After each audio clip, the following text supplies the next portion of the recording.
घटनात्मक दर्जा नाही. संवैधानिक दर्जा कोणत्या आयोगाला नाहीये.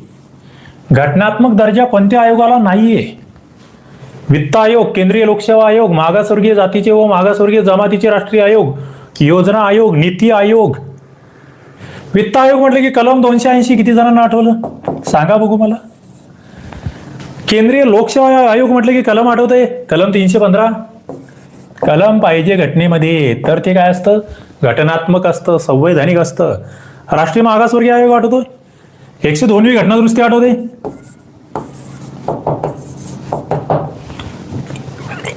आणि कलम 338B, कलम 338B आठवतंय का. मागासवर्गीय जातींची व मागासवर्गीय जमातीचे राष्ट्रीय आयोग म्हणतोय आपण. यस, योजना आयोग किंवा नीती आयोग हा आहे ना, हा घटनात्मक नाहीये.